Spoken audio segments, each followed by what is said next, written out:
Sili! Sili po kayo dyan! Bili na po kayo ng sili! Bagong bitas lang po ito! Tamang-tama po sa inyong mga lulutuin! Pwede rin pong sausawan! Lagyan niyo po ng toyo at kalamansi! Napakasarap po! Bili na po kayo ng siling labuyo!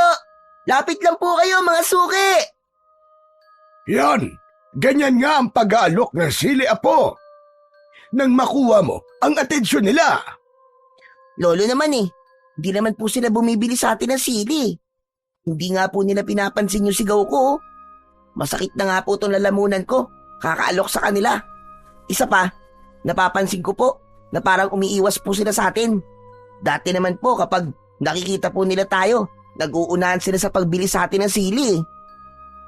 Apo, pabayaan mo na sila. Baka naman wala lang silang pambili ng sili, kaya sila lumalayo sa atin. Hala, sige na. Itulak mo na lang ang kariton at sa palengke na lang tayo pumunta. Doon na lang tayo magbebenta ng mga sili. Pero Lolo Jose, kanina pa po ako nagtutulak ng kariton. Magpahinga naman po muna tayo. Pagod na po kasi ako. Jesus Mariosep naman na batang ito. Paano ba naman mauubos itong paninda natin kung palagi na lang tayo magpapahinga? Alam mo naman na nagmamadali tayo, hindi ba? Dahil baka maabutan na naman tayo ni Leo at kunin sa atin itong mga paninda natin. Si Lolo naman isang beses pa lang naman po tayo nagpahingi. Tsaka kalahating araw na po tayo naglalakad, Lo. Pagod na po talaga ako. Hindi po ba kayo napapagod sa pagtutulak ng kariton? Aba, syempre naman napapagod din ako. Gusto ko rin naman na magpahinga tayo. Kaya lang, mas kailangan nating magtinda para meron tayong pambili ng ating pagkain. Tama na ang pagrereklamo mo. Tamad lang ang nagpapahinga, apo. Hindi naman po ako nagrereklamo. Talagang pagod na po ako sa pagtutulak ng kariton. Isa pa, tingnan niyo naman po. Walang bawas ang tinda natin. Simula po nung ipagbawal ni Mayor Aragon ang pagtitinda ng sili, natakot na po ang mga tao na bumili sa atin. Pero Lolo, bakit po kaya ipinagbabawal ni Mayor Aragon ang pagtitinda ng sili? Abay malay ko. Palibasa, takot sa kanya ang mga tao. Kaya ginagawa niyang biro ang hanap buhay ng mga katulad nating naghihirap. At saka, huwag mo na nga munang isipin yun, apo. Ang mahalaga ay kumita tayo ngayong araw na ito. Kaya sige na, umalis na tayo rito. Pumunta tayo ng palengke. Baka sakaling doon maibenta na itong mga sili natin. Pero Lolo Jose, kahit sa palengke pa po tayo pumunta, wala pa rin pong bibili sa atin ng mga sili. Kaya magpapagod lang po tayo. Umuwi na lamang po tayo sa bahay. Hay nako. Kung uuwi tayo, apo, paano na itong mga tinda nating sili? Masisira ito at mahihirapan na tayong ibenta ang mga ito. Alam mo naman na dito lang tayo umaasa ng ikabubuhay natin. Kahit na po. Paano po kung mahuli tayo ni Mayor Aragon? Apo, walang masama sa ginagawa natin. Kaya naman bakit tayo matatakot sa kanya? Hindi ba't galit ka sa mga duwag? Bakit ka natatakot ngayon? Hindi ka na ba matapang? Aba, matapang po ako, Lolo Jose, no? Nagmana po kaya ako sa inyo. Ang inaalala ko lang naman po ay ang kalagayan po ninyo. Baka po kasi malaman ni Mayor na nagtitinda rin tayo ng sili. Baka masaktan po nila kayo. Hindi po ba't mainit ang dugo sa inyo ni Mayor Aragon? Dahil hanggang ngayon, ayaw niyo po na ibenta sa kanila ang lupa niyo? Ay nako, pambihira ka naman talagang bata ka, oo. Bakit mo naman pinoproblema ang mga bagay na yun? Abay, problema yun ng matatanda. Huwag mo nang alalahanin yun. Dahil kahit na anong gawin na pagpapahirap sa akin ni Aragon, ay hinding-hindi niya makukuha ang mga lupain ko. Aba, minana ko pa yun sa mga magulang ko. Pero, paano po, Lolo? Kung patayin ka po nila, tayo, kagaya ng ginagawa niya na panggigipit sa iba. Wala nang pero-pero. Hindi natin kailangan pag-usapan ng tungkol dyan. Hala, sige na. Magtulak ka na nga ng kariton at mag-alok ka pa ng sili sa kanila. At kapag nakaubos na tayo ng maaga, ay uuwi rin tayo kagad sa bahay at ipagluluto kita ng paborito mong pansit bato. Hala, talaga po, Lolo Jose? Hindi po ba kayo nagbibiro? Mukha ba ako nagbibiro, Buboy? Basta't sumigaw ka pa ng malakas na malakas para marinig nila ang inaalok mong sili. Wala nang nagawa ang may 10 taong gulang na batang si Buboy, kundi ang sumunod sa utos ng kanyang lolose. Paulit-ulit siyang sumigaw ng malakas para mag-alok sa mga tao. Magmula nang ipagbawal ni Mayor Aragon ang pagtitinda ng sili, ay mas nahirapan na silang kumita sa isang araw. Hinala ni Lolo Jose, ginagawa lang yon ni Mayor Aragon para gipitin siya at mapilitan siyang ipagbili ang kanyang lupang sinasaka. Subalit nanindigan ang matanda na kahit na anong mangyari ay hindi nito ipagbibili ang lupang minana pa niya sa kanyang mga magulang. Lalo na at nalaman niya na pagtatayuan yun ng malaking gusali para sa isang malaking pasugalan. Batas ni Mayor Aragon ang nasusunod para silang mga preso sa loob ng baryo ng Garoma. Walang sino man sa kanila ang nakakaalis ng buhay sa lugar na yon. Buhay rin ang kapalit sa oras na lumabag sila sa utos nito. Maya-maya pa ay biglang tumigil sa pagsigaw si Buboy nang makita ang pangkat ni Leo. Nakangisi ang mga ito na humarang sa tulak niyang kariton. Aba. Talagang matigas ang ulo niyo, Lolose, ah. Hindi ba't nagbaba na kami ng ordinansa na bawal nang magtinda ng sili sa baryo ito? Hindi ba kayo marunong sumunod sa utos, ha? O baka naman gusto niyo pang ipakaladkad ko kayo sa mga tauhan ko at ipakulong sa presinto? Ganun ba ang gusto niyo? Presinto? Presinto ba kamo? Wala nang presinto sa lugar na ito dahil kayo na ang batas dito, hindi ba? Talagang kami ang batas sa baryo ito, tanda. Kaya dapat matuto kang sumunod sa pinapatupad namin batas. Ngayon, kung makikipagmatigasan ka sa amin, hindi kami magdadalawang isip na ipakulong kayo ng apo mo sa kulungan. Kasama ng mga kagaya mo na matitigas din ang ulo. Bakit, Leo? Hindi pa ba sapat ang mga ipinakulong nyo nung nakaraan na araw na walang ibang kasalanan kundi ang magtinda para sa kanilang pamilya? Aba, mahiya naman kayo. Pulis ka pa naman. Wala sa batas ang nagbabawal sa pagtitinda ng sili. O baka naman, kayo ang dapat na makulong dahil sa mga pinaggagawa ninyo. Agdag ito, makakahanap din kayo ng katapat. At kapag dumating ang araw na yon, ako mismo magtitirik ng kandila para sa kamatayan ninyo. Abat, matigas ka, tanda. Baka gusto mo masaktan. Walang tao na gugustuhin na masaktan, Leo. Nagtitinda lang naman kami ng sili ng apo ko. Walang masama roon, hindi ba? Hindi rin naman kami nakakaabala sa inyo. Kaya't anong dahilan? Anong meron sa sili at ginagawa niyo ito sa amin? Talaga bang inuubos mong pasensya ko, ha, tanda? Wala kang karapatan na magtanong sa akin. Hindi ang pagtitinda ng sili ang pinag-uusapan dito. Kundi kung paano kayo sumunod sa batas ni Mayor Aragon. Natatay ko, naiintindihan mo? At kami ang batas dito. Kung ayaw mo sumunod, pues, mapipilitan kaming itapon ang paninda nyo at sirain ang kariton nyo. Hindi na hinintay ni Leo na sumagot si Lolose. Agad nitong sinipa ang kariton, kaya't napunta yon sa gitna ng kalsada. Hindi pa nasiyahan ng isa sa mga tauhan ni Leo. Bigla na lang nitong binuhat at itinaob ang kanilang kariton. Sumambulat sa kalsada ang paninda nilang mga sili. Dahil sa ginawang yon ng mga tauhan ni Leo, nagsimulang magbulungan ang mga tao. Bakas sa mukha ng mga ito ang takot at pag-aalala na baka saktan ng mga ito ang maglolo. Bagay na hindi naman nagustuhan ni Buboy, kaya't hindi na siya nakatiis. Inawat niya ang mga pulis habang nakaharang sa unahan ng nakataob na kariton. Tama na! Tigilan niyo na to! Ang sama niyo! Ang sama-sama ninyo! Wala kayong puso! Hindi kayo mga tao. Nagtatrabaho kami ng marangal. Bakit niyo itinapon ang parinda namin mga sili? Pabayaan mo na sila, Apo.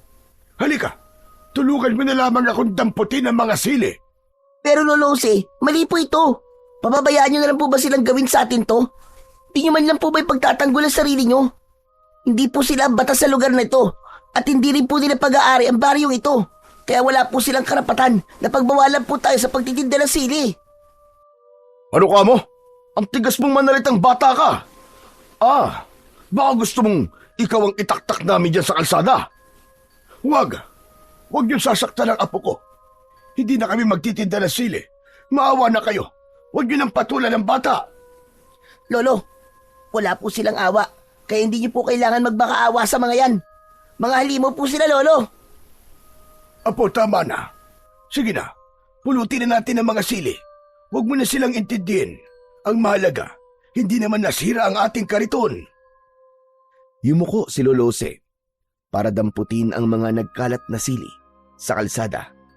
Kaya wala nang nagawa si Buboy, kundi tulungan na lamang ang matanda. Dala ng matinding awa, pumatak ang luha sa kanyang mga mata habang naririnig ang malakas na tawanan ng mga pulis na nakapalibot sa kanila. Hoy tanda, pagmasdan mo kung anong gagawin namin sa kariton nyo. Wala kasi akong tiwala na hindi na kayo magtitinda ng sili. Kaya't naisip ko, para hindi na talaga kayo makapagtinda, heto ang nararapat sa kariton nyo. Nanlaki ang mga mata ni Buboy nang paulanan ng mga ito ng bala ng baril ang kanilang kariton. Kaya't nagsitakbuhan ang mga tao dahil sa takot.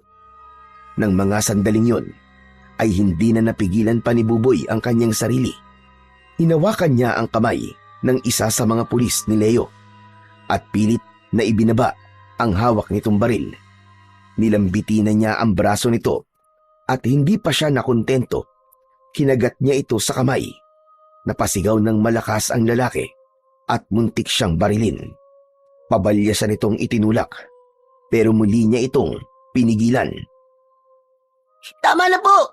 Maawa na po kayo sa kariton namin. Nakikiusap po ako. Wala po kami ginagawa masama sa inyo. Nagtitinda lang naman po kami ng sili. Ito lang po ang hanap buhay namin kaya parang awa niyo na po. Ibaba niyo na po ang mga baril niyo. Huwag niyo po sirain ang kariton namin. Nakikiusap po ako. Pabayaan mo na sila, Apo. May karma rin ang mga taong yan. Akala ko ba kanina, ayaw mo magmakaawa sa akin si Lolose. Dahil nasabi mo wala kaming awa. Tapos ngayon, ikaw ang naririnig ko nagmamakaawa sa akin? Pambihira. Parang gusto ko pa yatang matuwa sa ginagawa mo eh. Dahil ang kariton na yan ay mahalaga sa buhay ni Lolo Jose. Kaya't nakikiusap po ako, Mang Leo. Huwag niyo na po sirain ang kariton namin. Pasensya ka na, bata. Pero wala akong awa eh. Wala akong pakialam sa kariton nyo. Isa pa, huli na para pigilan mo pa kami dahil nawasak na namin ang kariton nyo. Kung sa simula pa lang hindi na kayo nagmatigas, hindi na sana humantong pa sa ganito. Ang lagay eh, kasalanan pa namin ng apo ko ang nangyari sa kariton.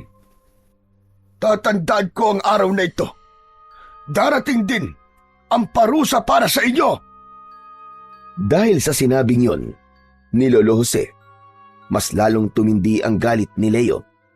Tumayo ito at inutusan ang mga pulis na ubusin ang bala sa kariton ni Lolo Jose at Buboy.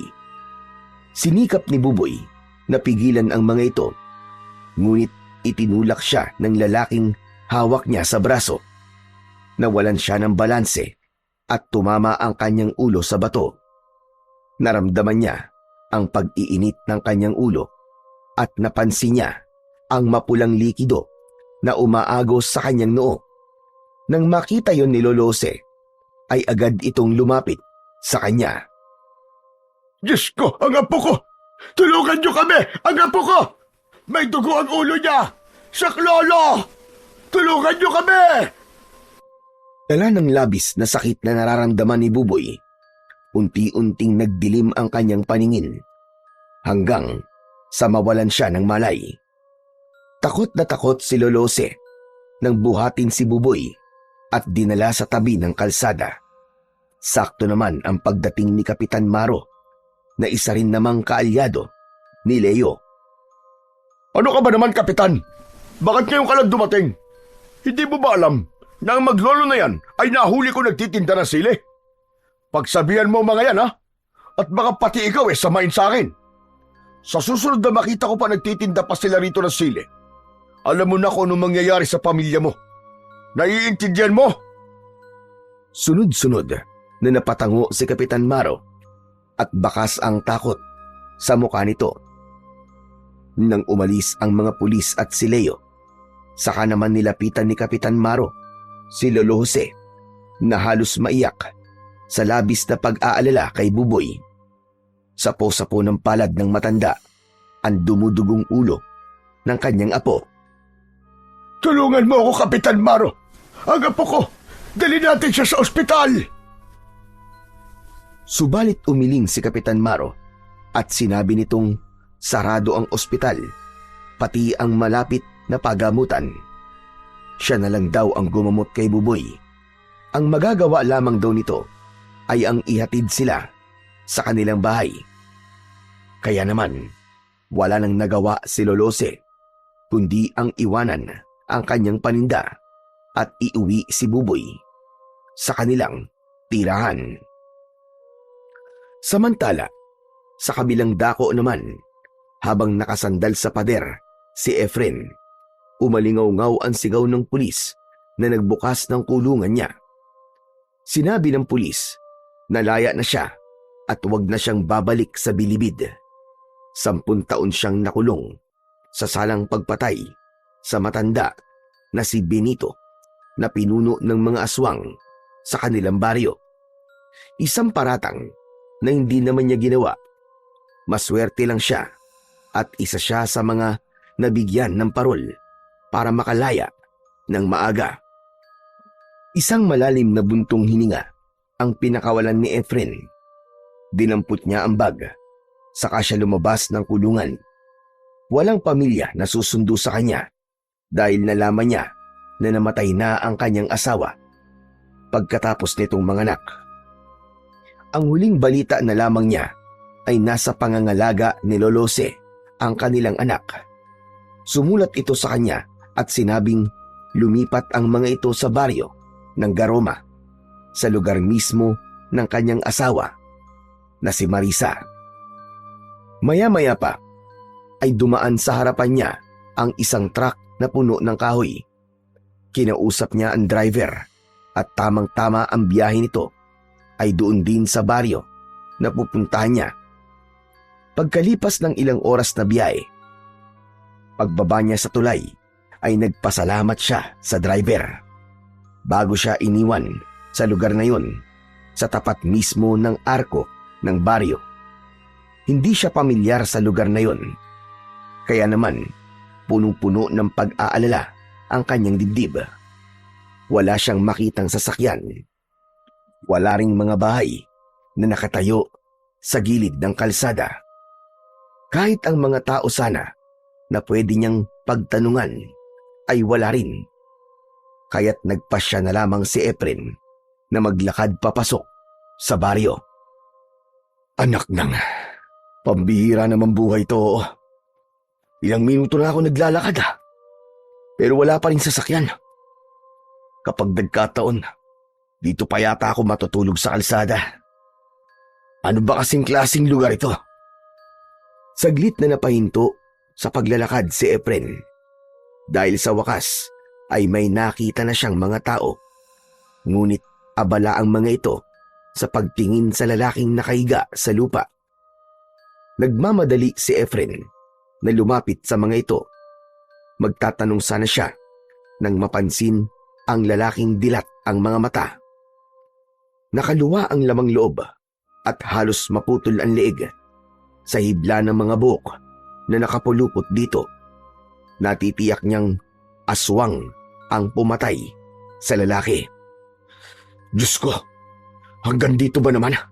Meron pa ring mga aswang? Hinahabol yata ako ng mga aswang. Kailangan mahanap ko kagad ang anak ko. at iaalis ko siya sa lugar na ito.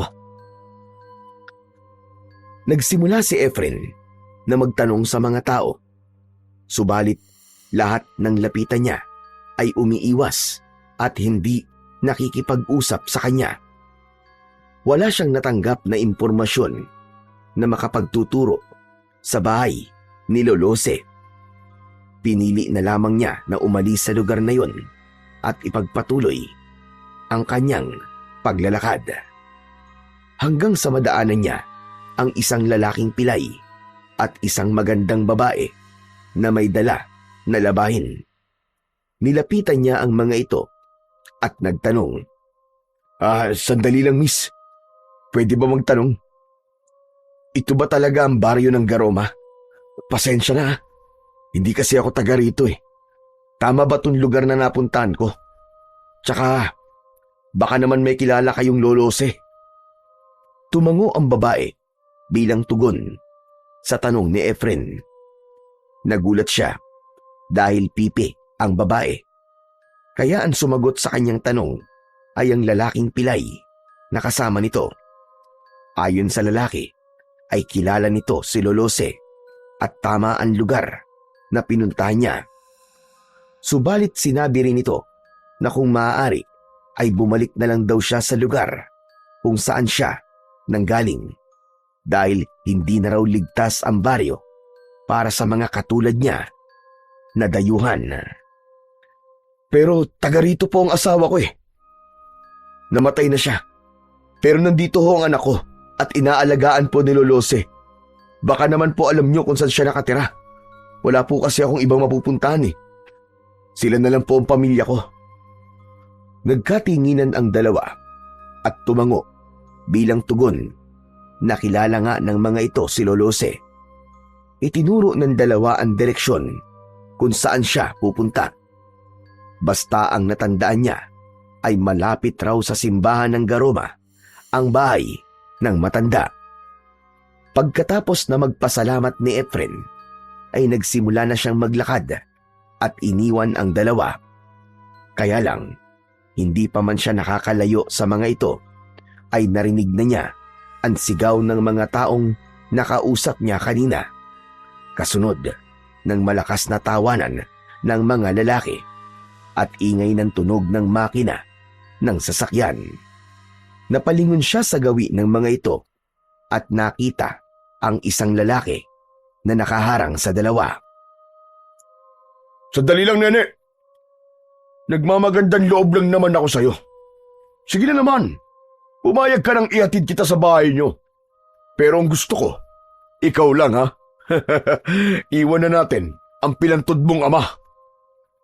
Nakita ni Efren ang pag-iling ng babae sa lalaking may mahabang buhok at may 4 na kasamang mga lalaki na nakasakay sa sasakyan na pangpulis. Nagtatawanan pa ang mga ito na parabang gumamit pa ng ipinagbabawal na gamot. Sige na naman, nene.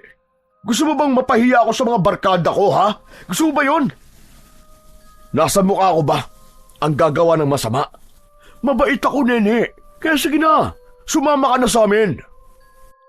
Muling tumanggi ang babae sa inaalok ng lalaki na naririnig niyang tinawag na Leo ng mga kasama nito. Panay ang senyas ng dalaga sa pagtanggi, habang ang ama naman nito ay itinutulak ng isa pang lalaki na bumaba mula sa sasakyan. Pero agad naman na umalis ang babae kasama ang ama nito. Dahil napahiya si Leo, pinagtawanan ito ng mga kasama niya at kinantsawan. Kaya hindi na nakatiis ang binata at hinabol nito si Nene.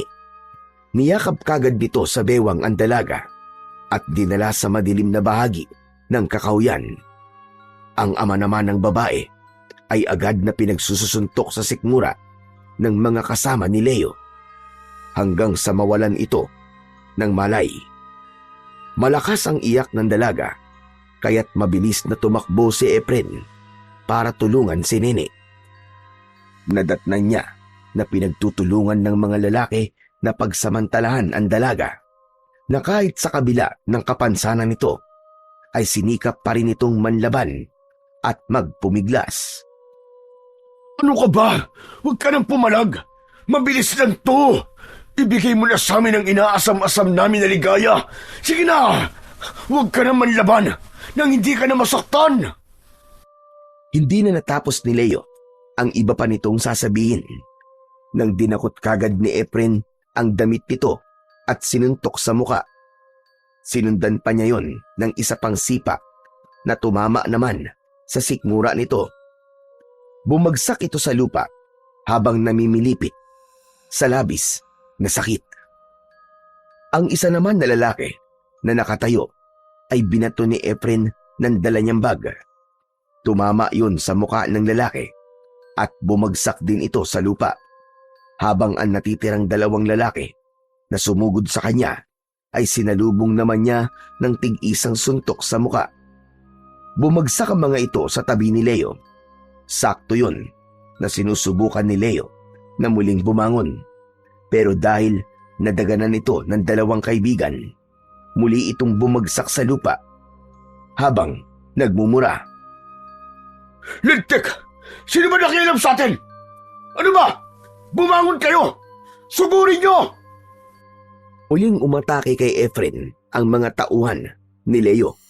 Naiwasan niya ang suntok at gumanti siya ng sipa sa muka ng mga ito. Sa muling pagbagsak ng dalawa sa lupa, sumugod si Leo sa kanyang kinaroroonan. Pero sinalubong niya ito ng isang suntok sa muka at isang sipa na tumama naman sa dibdib nito. Muli itong bumagsak sa lupa. Nang makita niya na hindi agad makakabangon ang mga ito, sa kanya binalingan ang dalaga na umiiyak habang nakahiga sa damuhan. Inalalayan niya itong tumayo at inilayo sa mga lalaki. Sa sobrang galing ni Efren sa pakikipaglaban, ay walang nagawa ang pangkat ni Leo. Sinubukan pa ni Leo na bumangon at dumukot ng liyabe sa bulsa. Pero wala itong nagawa sa bilis ng paa ni Efren. Halos pasadsad sa lupa na muling bumagsak si Leo. Umalsik ang liyabe nito at hindi kagad nakabangon. Huhugot sana ito ng baril, pero maagang nasipa ni Efren ang kamay nito. Naagaw niya yon at itinutok sa muka ni Leo. Sige, subukan mo. Isang maling kilos mo lang, sambulat ang ulo mong hayop ka. Nakita ni Efren na dahan-dahan na rin na bumubunot ng baril ang mga kaibigan nito. Pero agad na nagpaputok ng baril si Efren. Tumama yun sa lupa sa pagitan ng hita ng isang lalaki, kaya nahinto ang pagtatangka nitong lumaban. Isang pagkakamali nyo lang. Katapusan na maliligayang araw nyo, mga jablong buwang. Tignan ko lang kung magamit nyo pa yung mga kargada nyo kapag sinubukan nyo pang gumalaw. Sige, subukan nyo! Dahil sa bantang yun ni Efren, bumakas ang takot sa mukha ni Leo na natututukan niya ng baril sa mukha. Anak ng tutsa, oh! Ibaba nyo mga baril nyo!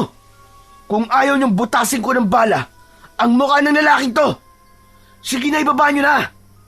Madali akong mangawit at nervyoso ko. Baka mamaya bigla akong makalabit to. Bricks! Roy! Mga lintik kayo! Ibaba nyo na ang mga baril nyo! Ano ba? Bilisan nyo! Baka mamaya biglang kalabitin ito ang gatilyo eh! Sakalang ibinaba ng mga lalaki ang hawak na baril at inihagis yun sa paanan ni Efren. Dinampot niya ang mga yon at matapang na hinarap ang mga ito. Hala, sige! Hubad! Maghubad kayo! Teka, sandali lang! Bakit po kami pinag-uubad? Ano ba binabalak mo sa amin? Sinunod namin ang gusto mo ah! Huwag ka na magtanong! Basta maghubad kayo! Hubad! Sigurado ka ba sa sinasabi mo, Brad? Baka hindi mo nakikilala kung sino binabangga mo. Wala akong pakialam kung sino ka pa. Basta maghubad ka. Kung ayaw mong pasabugin ko ang bao ng ulo mo, tsaka yung ulo mo sa baba, Ano? Bilis! Hubad! Wala nang nagawa sina Leo, kundi ang sumunod sa utos ni Efren. Isa-isang hinubad ng mga ito ang kani-kanilang mga damit. Pagkatapos ay gumawa ng bag si Efren na yari sa dahon ng lipa. Isang uri iyon ng dahon na makati kapag napapadikit sa balat. Nang matapos siya sa kanyang ginagawa, ay iginapos niya sa baging ang kamay ng mga ito. Saka itinali sa sasakyan at dinala sa istasyon ng mga pulis. Nang tumigil sila sa tapat ng presinto, galit na nagbanta si Leo. Hayop ka! Pagsisisihan mo ginawa mong ito. Gagawin kong impyerno ang buhay mo! Matagal ng impyerno ang buhay ko. Hindi ako natatakot sa banta mo. Matagal na akong takot. Kaya sige, lakad! Isuko niyo ang mga sarili niyo at aminin niyo ang ginawa niyo kay Nene. Mapapahiya ka lang. Walang mangyayari sa pagdala mo sa amin dito. Kaya't simulan mo ng magdasal. Dahil ito na ang magiging katapusan mo.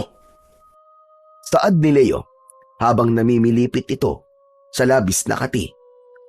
Napansin din ni Efren na namumula ang balat nito dahil sa mga pantal sa katawan. Maya-maya pa ay lumapit si Efren sa mga pulis na sumalubong sa kanila. Chief, magandang hapon po sa inyo. Nandyan po ba ang hepe nyo? Sumagot ang isang pulis na hindi naka-uniforme, ngunit may baril at tsapa sa bewang. Sinabi nitong nasa loob ng presinto. Sinamahan sila nito sa loob kasama si Nene at nadatnan niya ang lalaking nakaupo sa lamesa. May hawak itong papel habang seryosong nakatingin doon. Narinig niya na binanggit nito ang lupa ng mga taong hindi pa rin umaalis sa lupang pag-aari nito. Biglang natigil ito sa pagbabasa nang tumingin sa gawi ni Efren. Oh, ano yon? Anong kailangan nyo? May mga nahuli po akong mga lalaki. Muntik pong pagsamantalaan si Nene. Balak po sana niya magreklamo. Gusto niya po na makausap si Hepe. Ako ang hepe dito. At ako rin ang mayor ng baryong ito. Ano ba sadya mo sa akin? Dala ko po mga lalaking muntik na magsamantala sa dalagang to. Ang kanya namang ama ay nasa sasakyan at wala pa ring malay hanggang ngayon dahil binugbog po ng mga lalaking yun. Tumayo ang lalaki na nakilala niya sa pangalan na Mayor Aragon. Sa unang pagkikita pa lang nila ay naramdaman niya ang kakaibang bigat sa presensya nito. Kaya mas tinatagan niya ang kanyang loob at sinalubong ang matalim nitong tingin. Ang inaalala lang niya ay ang dalagang kanina pang takot na takot at gusto nang umalis. Para bang ayaw nitong magreklamo sa mga lalaking muntik nang manggahasa sa kanya. Lalo na nang biglang nagsalita si Mayor Aragon. Madali naman akong kausap Lalo na sa mga inargabiyado ng anak kong si Leo. Kaya pala malakas ang loob ni Leo Dahil mayor palang tatay niya. Hindi ang pagiging tatay at mayor ko ang pinag-uusapan dito, kundi ang reklamo ng dalagang dinala mo rito. Sa tingin ko, hindi ka taga rito, kaya hindi ka natatakot sa akin. Bakit naman ako matatakot sa inyo? Wala naman akong ginagawang masama. Dapat pa nga po ay magpasalamat ka dahil may pumigil sa anak mo na magkasala. Hindi mo yata ako naiintindihan Anak ko si Leo at dito sa baryong ito, batas ko ang nasusunod. Kaya hindi ko kailangan magpasalamat sa'yo dahil anak ko mismo ang pinag-uusapan natin dito. Kung gusto mo, tatanungin ko yung babaeng muntik pansamantala ng anak ko. Kukunan ko kayo ng statement para legal ang gagawin yung demanda. Ikaw naman, Iya. Ano ba talaga nangyari sa'yo, ha? Mukhang tinatakot nyo naman si Nene Hindi nyo ba alam na pipi siya? At wala siyang kakayang magpaliwanag sa inyo? Wala akong pakialam kung pipi siya o ano ang kapansanan niya. Isang iling at tangulang ang isasagot niya sa mga tanong ko. Kaya iha, sumagot ka. Tinatanong kita, ano ba talagang gusto mong ireklamo sa anak mo, ha? Dahil sa malakas na boses ni Mayor Aragon, ay napatakbo sa labas ng presinto si Nene. Wala nang nagawa si Efren, kundi ang tumayo at pigilan ito. Ngunit natutukan na siya kagad ng baril ni Mayor Aragon. Hoy lalaki, subukan mo lang nahabulin ang babae na yon at papuputukan ko ng baril ang ulo mo. Ang tangkasa ng paghabol ni Efren sa dalaga ay natigil at napalingon sa gawi ni Mayor Aragon. Lumapit ito sa kanya at sinuntok siya sa muka. Sabay tutok din ng baril sa kanyang noo. Wala naman palang gustong ireklamo ang dalagang yun eh. Pinipilit mo. Alam mo ba kung sino ang gusto mong ipakulong sa akin? Ha? Siya ang kaisa-isa kong anak. Kaya lahat ng mga taong mananakit sa kanya, pinapatay ko. Gusto kong itatak sa isip mo na walang makakatalo sa akin, lalo na sa batas na ipinapatupad ko. Nagkakaintindihan ba tayo? May katapusan din ang pagiging mayor mo. Matapang ka lang dahil nasa posisyon ka at may hawak ang baril. Pero isinusumpa ko na magbabayad kayo sa lahat ng kasamaan ninyo. Huwag kang masyadong matapang dahil nandito ka sa teritoryo ko. Wala kang lugar dito, kaya mabuti pa, umalis ka na sa baryong ito. Mayor, kung saan ako nakatayo, yun ang teritoryo ko. Ano ka mo? Matigas ka, ha? Kung ganun, ako mismo magpapatapon sa'yo sa labas ng baryong ito. Hala, sige, lakad! Ibabalik kita sa pinanggalingan mo! 2 palo ng baril sa ulo ang naramdaman ni Efren. Halos manlabo ang kanyang paningin nang isakay siya sa sasakyan na pag-aari ni Mayor Aragon. Pagkalipas ng kalahating oras ay narating nila ang dulo ng tulay. Saka pabalya siyang itinulak sa labas ng arko ng baryo. Ibinato sa kanya ang dala niyang malaking bag, kasunod ng pagduro nito sa kanyang muka. Hindi ako nakikipaglokohan, lalo na sa mga estranghero na kagaya mo. Magpasalamat ka at mabait pa ako. Binibigyan kita ng pagkakataon na umalis sa baryong ito. Pagkatapos ng ginawa mo sa anak ko, doon pa lang sana sa presinto, pinatay na kita. May kasalanan ng anak mo, kaya ako siya sinaktan. Ako, ano bang kasalanan ko? Para ganituhin niyo ako. Malaki ang kasalanan mo dahil sinaktan mo ang anak ko, si Leo. Kung saan ka man nanggaling, bumalik ka na sa lugar mo at huwag ka nang babalik dito. Sa sobrang galit ni Mayor Aragon, dinakot nito ang damit ni Efren at pinagbantaan. Tandaan mo ito. Ni anino mo, ayoko nang makita sa baryo ng Garoma. Kung ayaw mong pakainin kita ng bala. Sabay suntok sa kanyang muka. Bumagsak siya sa lupa habang hindi inaalis ang paningin sa muka nito. Akma na sanang tatayo si Efren, pero muli siya nitong tinutukan ng baril sa noo. Huwag mo nang subukan lumaban dahil mapapadali lang lalo ang buhay mo. Hindi ko na uulitin ang sinabi ko sa iyo kanina. Huwag ka nang babalik sa baryong ito. Hindi mo ako mapipigilan. Babalik ako at dudurugin ko kayo ng anak mo. Dala ng labis na galit ni Mayor Aragon, hinampas siya nito ng baril sa muka. Saka ito sumakay sa sasakyan at umalis sa kanyang harapan. Bumangon si Efren at tumayo habang pinupunasan ang dugo sa kanyang labi. Hindi niya inaalis ang kanyang paningin sa papalayong sasakyan ng mga ito. Dinampot niya ang kanyang bag sa lupa, saka isinukbit sa kanyang balikat. Hindi siya umalis. Sa halip, bumalik siya sa baryo ng Garoma. At dahil nilakad lamang niya ang kalsada, naabutan na siya ng pagdilim sa daan. Tanging ang liwanag lang ng buwan ang nagsisilbi niyang tanglaw sa dinaraanan niya. Maya-maya pa ay bigla siyang nakarinig ng tunog ng pag-angil. Sa unahan yun ng daan. Ganun na lamang ang panlalaki ng kanyang mga mata nang makita ang isang nilalang na nakaupo na nakatalikod sa kanya. Lumulutang ang buhok habang abala ito sa paglantak sa katawan ng isang babae. Kitang-kita niya ang pagkikisay ng paa ng biktima.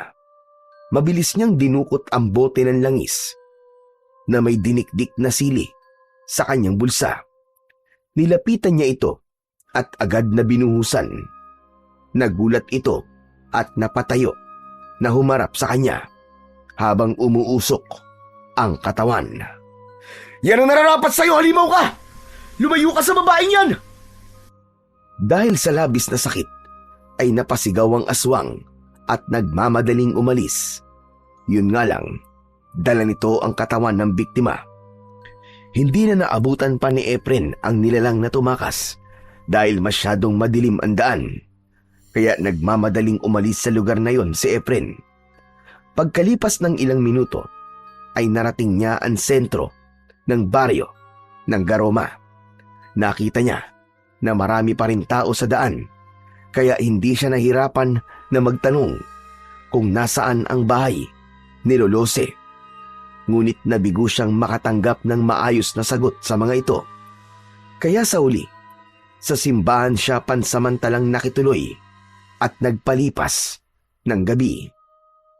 Samantala, sa bahay naman ni Lolose ay nagising si Buboy. Bumangon siya at hinawakan ang ulo na may benda. Inilinga niya ang kanyang paningin sa paligid. Napansin niyang madilim na sa labas. Maya-maya pa, bumukas ang pinto. Pumasok si Lolose na may dalang pagkain. Buboy, Apo! Mabuti naman at gising ka na. Kumusta na ang pakiramdam mo, Apo? Ayos na po ako, Lolose. Medyo masakit lang po ang ulo ko. Ano po bang nangyari? Ayun, nawalan ka ng malay kanina. Mabuti na lamang at mababaw lang ang sugat mo sa ulo. Pasensya na po kayo, Lolose, ha? Oh, bakit ka naman humihingi ng pasensya? Kasi po, hindi ko kayo naipagtanggol kanina eh. Tapos, yun nga, nawalan pa po ako ng malay. Nakakahiya po sa inyo. Dahil pakiramdam ko po, naging mahina po ako sa harap ng maraming tao. Siguro po ang tingin nila sa akin ngayon eh, isang duwag. Ay nako, Diyos ko naman ang batang ito. Sino ba nagsabi sa'yo na isa kang duwag? Hindi mo ba alam na natakot si Leo kanina? Kaya ayun, nagmamadali silang umalis. Ano? Totoo po? Natakot po sila sa akin kanina? Oo, kaya huwag ka nang malungkot, Apo. O heto, kumain ka na. Ipinagluto kita ng paborito mong pansit bato. Biglang nawala ang mga alalahanin sa isip ni Buboy nang makita ang umuusok na pansit, habang si Lolo Jose naman ay tahimik na nakatingin sa bata. Pagkalipas ng ilang sandali ay biglang narinig ng matanda ang boses ng lalaki na nagtatawag sa labas. Nagpaalam sa kanya si Lolose at hinarap nito ang tao sa labas. Mula sa loob ng silid ni Buboy ay dinig niya ang pinag-uusapan ng mga ito. Naghatid ito ng masamang balita na pinatay raw ang mag-asawang abogado. Natagpuan daw ang lalaki sa gilid ng kalsada.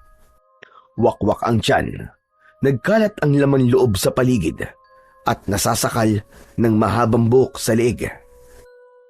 Habang ang babae naman ay hindi pa raw natatagpuan dahil sa dugo na nagkalat sa lupa, kaya naman natitiyak na raw ng mga tao na patay na rin ito. Napakuyom ang kamay ni Buboy nang marinig ang sinabi ng lalaki kay Lolose at bumakas ang galit sa kanyang muka. Madalas nang napapabalita ang sunod-sunod na pag-atake ng mga aswang sa kanilang baryo.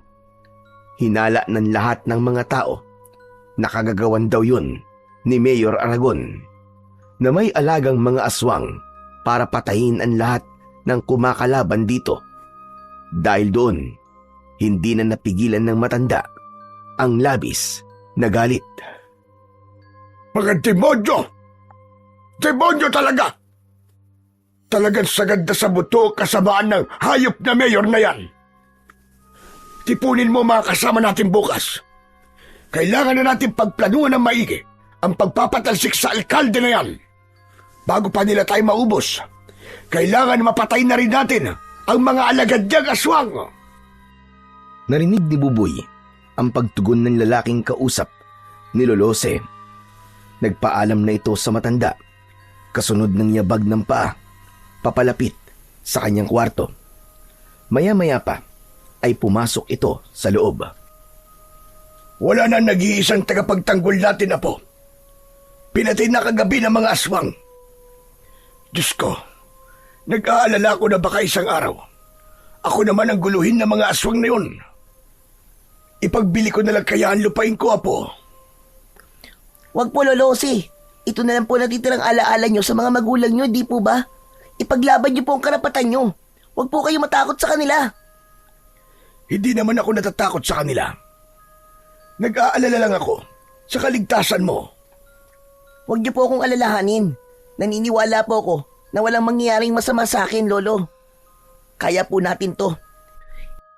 Ang pagpupulong nyo bukas at hanggat kaya nyo pong lumaban, lumaban po kayo. Isang malalim na buntong hininga ang pinakawalan ni Lolose, sabay sulyap sa isang tungkod na may talim sa dulo. Nakasabit yun sa dingding, nagawa sa sawali. Matagal nang nakikita ni Buboy ang tungkod na yun sa dingding, katabi ng lumang salakot na gawa sa abaka. Hindi niya alam kung bakit sa tuwing nag-aalala si Lolose ay madalas niya itong nakikitang nakatingin sa sandatang yon.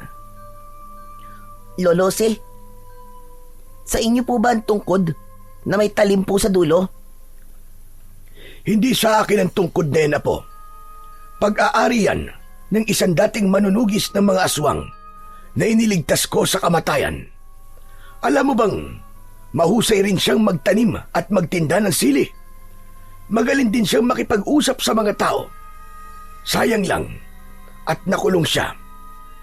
Kung nandito lang sana siya, may makakatapat na ang mga aswang at si Aragon.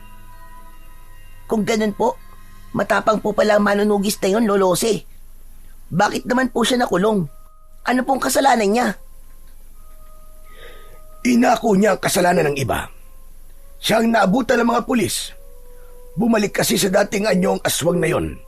Kaya inakala ng mga pulis na tao ang pinatay ng manunugis. Kung ganun po, nakakulong pa rin po siya hanggang ngayon. Tama ka, Apo. Ay nako, wag na nga natin pag-usapan ang tungkol sa kanya. Nalulungkot kasi ako kapag naaalala siya. O siya, sige na. Matulog ka na at maaga pa tayong pupunta sa simbahan bukas. Mag-aalay tayo ng dasal sa 10 taon na pagkamatay ng nanay mo. Hala, muntik ko na po makalimutan. Kaya nga, magpahinga ka na at matutulog na rin ako. Napapailing na umalis si Lolose sa loob ng kanyang silid. Isinara nito ang pinto, saka nagpahinga sa kwarto nito. Habang si Buboy naman ay muling nahiga at ipinikit ang mga mata hanggang siya ay makatulog. Kinabukasan ay maagang nagising ang maglolo.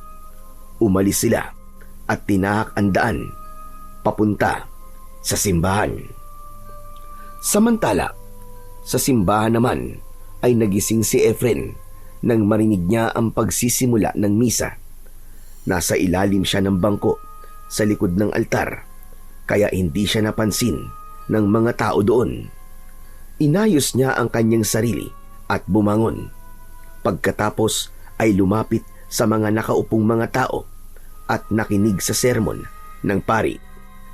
Inilinga niya ang kanyang paningin at bigla niyang nakita si Mayor Aragon kasama ang anak nito na si Leo. Nakaupo ang mga yon sa likod na bahagi ng simbahan, nakayuko na parabang mga banal. Nakuyom niya ang kanyang kamao at maingat na lumabas ng simbahan. Humantong siya sa tirikan ng kandila kung saan ay nakita niyang may isang bata at matandang lalaki na nakatayong patalikod sa kanya. Nakayuko ang ulo ng mga ito habang nakaharap sa nakasinding kandila. Biglang sumagi sa isip ni Efren na yun ng araw ng kamatayan ni Marisa, kaya naisip niya na ipagtirik ng kandila ang asawa. Ale, pabili nga po ng kandila, isa lang ho. Ito po ang bayad ko. Ibinigay sa kanya ng babae ang kandila at tumabi siya sa dalawang nakatayo. Balak niya rin na magtanong sa mga ito tungkol kay Lolose, kaya pagkatapos niyang sindihan ang kandila, ay humarap siya sa mga ito. Tatang, pwede po ba magtanong? May kilala po ba kayong Lolose ang pangalan? Napaawang ang bibig ni Lolose nang matitigan nito ang lalaki. Bumundol ang kaba sa kanyang dibdib. Hindi siya maaaring magkamali. Si Efren ang nasa harapan niya. Si Efren naman ay agad na nakilala ang matanda. Ang reaksyon nila ay napansin ng batang si Buboy. Sa tingin niya ay matagal nang magkakilala ang dalawa. Efren? Aba, Efren, ikaw na ba yan? Opo, ako po si Efren. Kahapon ko pa po kayo hinahanap, Lolose. Teka, Lolose. Sino po siya? Kilala niyo po ba siya? Dati ko siyang kaibigan, Buboy. Halika, Efren. Sa bahay na tayo mag-usap. Naunang maglakad ang matanda, habang sina Buboy at Efren naman ay matagal na nagkatitigan. Parang may kung anong lungkot ang nakita ni Buboy sa mga mata ng lalaking kaharap. Nangingilid ang luha nito habang titig na titig sa kanyang muka. Saka lang niya naalala na habulin si Lolose at iniwan ang lalaking kaharap. Lolose, sa atin po ba siya titira? Hindi ko alam, Apo. Baka magbabakasyon lang siya. Hala, sige na. Mauna ka na sa bahay at ipaghanda mo kami ng maiinom. Opo, Lolose. Bago tuluyang umalis, ay sinulyapan muna ni Buboy ang lalaking walang imik na nakasunod sa kanila. Nagtataka man, ay iniwan niya ang mga ito at tumakbo sa kanilang bahay. Samantalang si Efren naman ay para nang hindi humihinga ng mga sandaling yon. Bigla ang pagdagundong ng kaba sa kanyang dibdib na gustong-gusto niyang mayakap ang anak. Ngunit alam niyang hindi yun magiging madali at baka magtaka ang bata sa gagawin niya. Pagdating nila sa loob ng bakuran ng bahay ng matanda, dumiretso sila sa upuan sa ilalim ng puno. Pambihira! Nagulat ako sa pagdating mo at muntik pa kitang hindi makilala. Hindi ko alam na lumaya ka na pala. Kalalabas ko lang po ng kulungan kahapon. At dito po kagad ako nagpunta. Nandito ka ba? Para bawiin sa akin si Buboy? Opo. Sana po. Hindi na ako magpapaligoy-ligoy pa. Napamahal na sa akin si Buboy. At hindi ko alam kung paano ko ipagtatapat sa kanya ang tungkol sa iyo. Alam ko naman po yun. Pero sa tingin ko po, ay kailangan ko na pong ilayo ang anak ko sa lugar na to. Hindi yun magiging madali, Efren. Walang sino man ang nakakalabas dito ng buhay. Dahil bantay sarado ito ni Mayor Aragon. Lahat ng magtatangkad tumakas sa baryong ito ay ipinapapatay niya. Hindi nila maaaring gawin yun, Lolose. Subalit, yun na ang patakaran dito, Efren. Kaya hindi nagawang umalis ni Marisa sa lugar na ito. Ang asawa ko po. Paano po pala siya namatay? Natagpuan namin siya sa loob ng bahay niya na wala ng buhay. Mabuti na lang at ang mga oras na yon ay dinala ko si Buboy sa albularyo dahil nagkasakit ito. Kaya hindi siya nadamay. Pero batay sa itsura ng katawan ni Marisa, marahil ay isang aswang nakubot ang pumatay sa kanya dahil sa mahabang hibla ng buhok na nakapulupot sa kanyang leg. Bukod pa roon, wakwak din ang kanyang tiyan at nawawala ang puso. Mga hayop talaga sila. Pagbabayarin ko ang aswang na pumatay kay Marisa. Isinusumpa ko.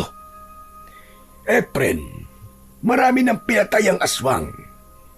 Kailangan namin ng kagaya mo para mabigyan mo rin ng hustisya ang nangyari sa asawa mo. Nakahanda po akong tumulong, Lolose.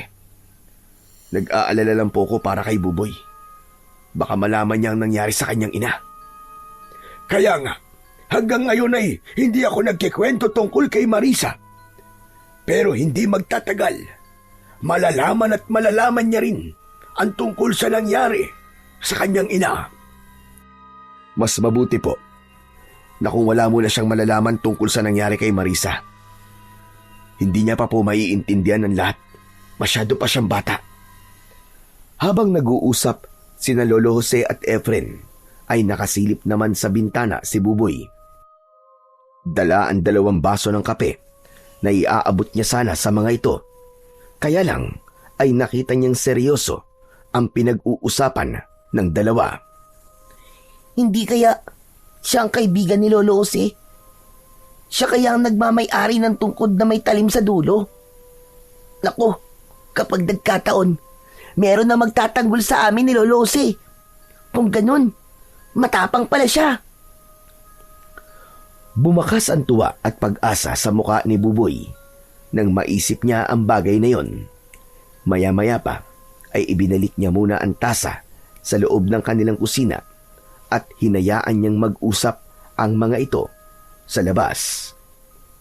Samantala, hindi naman mapakali si Efren nang marinig ang sinabi ni Lolose. Kung namatay ang asawa ko sa lugar na to, hayaan niyo po ako manatili sa bahay niyo. Paano ang plano mong pagkuha sa anak mo? Saka ko na po iisipin yun. Ang mahalaga sa ngayon, mabigyan ko ng hustisya ang nangyari sa asawa ko. Lolose, ipakilala niyo po ako sa anak ko bilang kaibigan niyo.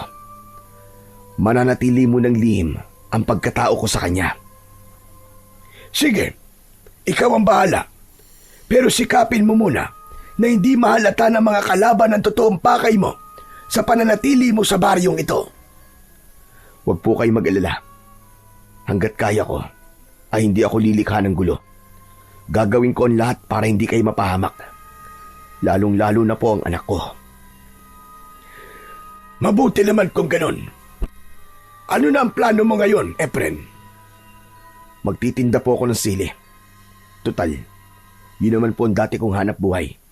Habang ginagawa ko po yun, magmamatsyag ako sa mga tao sa baryo. Pero ipinagbabawal ng mga Aragon ang pagtitinda ng sili dito. Paraan nila yun para gipitin ako sa lupa at mapilitan akong ipagbili ito. Nakita mo ba na may benda ang ulo ni Buboy? Nakuha niya yon habang nagtitinda kami ng sili ng anak mo. Tauhan ni Leo ang may gawa nun sa kanya. Pati anak ko pinatulan nila. Anak ng teteng. Humanda talaga sila. Hindi magtatagal. Malapit ko ng putulin ang mga sungay nila. Dahil sa ginawa nila sa anak ko. Mas lalo ko silang gagalitin. Pero baka mapahamak naman lalo ang apo ko. Magtiwala po kay Lolose. Ako na po ang bahalang gumawa ng paraan. Isang plano ang nabuo sa isip ni Efren at lihim na sumulyap sa bintana ng bahay ng matanda. Alam niya na kanina ay nakasilip doon si Buboy. Hindi rin niya sinabi kay Lolose na una niyang nakaharap si Leo, kaya natitiyak niyang kaya niyang labanan ang mga ito. Bukod pa roon, hindi alam ng matanda na habang nakakulong siya ay may isang matandang salamangkero ang nagturo sa kanya ng karunungang itim na nagbibigay bisa sa lason ng kahit nanong bagay na gamitin niya sa ritual. At naisip niya na sili ang gamitin niyang lason sa mga aswang. Ang kailangan lang niya ay maibenta ang mga sili sa mga tao bilang bahagi ng pagsasagawa niya ng ritual. Magagawa niya lang yon sa tulong ni Buboy dahil kabisado na nito ang lugar. Ang mabuti pa, pumasok na tayo sa loob ng bahay para naman makapagpahinga ka na. Naunang pumasok sa loob ng bahay, si Lolose. Saka sumunod si Efren. Bumungad sa kanya ang loob ng bahay. Nakita niya ang larawan ni Marisa. Muling bumakas ang galit sa mukha ni Efren nang maalala ang kwento ni Lolose tungkol sa nangyari sa kanyang asawa. Samantala, mula naman sa loob ng silid ni Buboy ay dinig na dinig niya ang yabag ng mga paa ng mga ito. Papasok sa loob ng kanyang silid. Nakita niya ang dalawa na nakatayo sa pintuan. Buboy Apo, halika. Doon ka muna sa kwarto ko matutulog. Dito muna si Efren sa silid mo. Sige na, dalin mo na ang mga gamit mo doon. Ang ibig niyo po sabihin, Lolose, dito na po titira si Kuya Efren? Parang may kutsilyong tumusok sa puso ni Efren nang marinig niya ang sinabi ng kanyang anak na si Buboy. Hindi ako magtatagal dito. May kailangan lang akong gawin. Siya nga pala. Gusto mo bang sumama sa akin sa pagtitinda ng mga sili? Nag-aalalang napatingin si Buboy sa muka ni Lolose na seryoso rin na nakatingin sa kanya. Lolo, hindi niyo po ba sinasabi kay Kuya Efren na bawal po dito ang magtinda po ng sili? Alam na niya, Apo. Kaya lang, hilig niya talaga ang paglalako ng sili. Isa pa, gusto niyang malaman ang lahat ng pasikot-sikot sa lugar na ito. Hindi naman ako makakasama sa inyo dahil walang maiiwan dito sa bahay. Isa pa, huwag kang mag-alala. Magaling humanap ng paraan si Efren. Maabilidad siya. Paano po si Mang Leo? Ang mga pulis nila na mananakit po sa amin kapag nahuli niya kaming nagtitinda ng sili. Huwag kang mag-alala, Buboy. Sisiguraduhin ko na ligtas ka at hindi ka mapapahamak. Ayos ba yun? Sige po. Sasama po ako sa inyo. Dala ng tuwa ay yumakap si Buboy sa bewang ni Efren. Nagkaroon tuloy siya ng pagkakataon para mayakap ng mahigpit ang kanyang anak. Malungkot naman na lumabas si Lolose. Hinayaan itong mapagsolo ang mag-ama. Sige po, Lolo Efren. Magpahinga na po muna kayo. Para po mamaya, magtitinda na po tayo ng sili. Kaya lang, nasira po ang kariton namin eh. Sinira po ng mga walang niyang pulis ni Mang Leo. Ako na ang bahala sa kariton. Marunong naman akong gumawa nun eh. Nang matapos mag-usap ang dalawa, saka lang umalis si Buboy. Naiwan si Efren sa loob ng kwarto ng anak. Pinagmasdan niya ang mga gamit nito. Pero mas napukaw ang kanyang atensyon sa tungkod na nakasabit sa dingding. Ibinaba niya ang kanyang bag. Sa kanilapitan ang tungkod. Hinawakan niya yon, kaya hindi niya namalayan na nasa likod na pala niya si Lolose. Iningatag ko mga yan, Efren. Dahil alam ko na balang araw ay muli ang sasayad sa iyong mga kamay. Panahon na para tapusin ang pag-asik ng lagim ng mga aswang sa baryong ito. Bigyan niyo pa po ako ng sapat na panahon. Kailangan ko lang po ng konting oras para sa mga plano ko. Ikaw ang bahala. Kaya kita kinausap ngayon ay dahil gusto kong malaman mo na madaling makuha ang loob ni Buboy. Kung magpapakita ka ng katapangan sa kanya, mapapadali ang pagtanggap niya sa iyo bilang ama niya. Matapang ang anak mo, Efren, at yun ang minana niya sa ugali mo. Ngunit sa sandaling magpakita ka sa kanya ng kahinaan o kaduwagan, ituturing kanyang isang kaaway. Sinasabi niyo po bang unti-unti kong kunin ang loob niya sa pamamagitan ng pagpapakita ng katapangan sa kanya? Oo, Efren, para hindi ka mahirapan. Sige na, magpahinga ka na muna. Huwag mo na munang isipin ang kariton. May mahihiraman naman ako. Sige po. Maraming salamat po sa inyo, Lolose.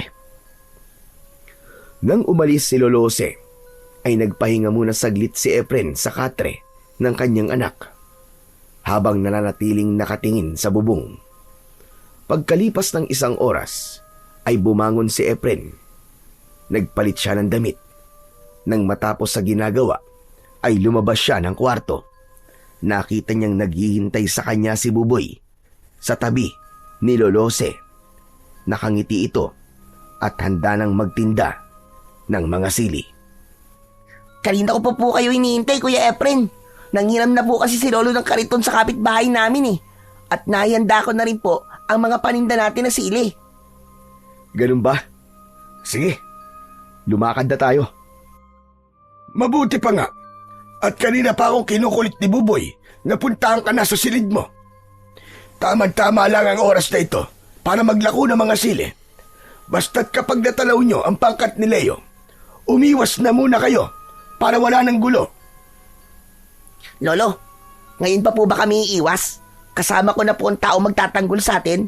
Oh, panis sila kay Kuya Efren ko. Lagot sila ngayon. Tama na yan, Buboy. Huwag ka masyadong magmalaki sa kanila. Alalahanin mo na armado si Leo. Bago lang dito si Efren, kaya ikaw ang bahalang sumama sa kanya. Huwag na po kayo mag-alala masyado, Lolose. Kaya ko naman pong pangalagaan si Buboy. Oo, narinig niyo po yun, Lolose. Ang astig po, di ba? Ipagmamalaki ko po siya sa mga kaibigan kong nang-aasar sa akin. Tama na nga yan, Apo. Alalahanin mo na hindi taga rito ang Kuya Efren mo. Hindi siya kilala ng mga tao. Baka mapagkamalan pa siyang espiya ni Mayor Aragon.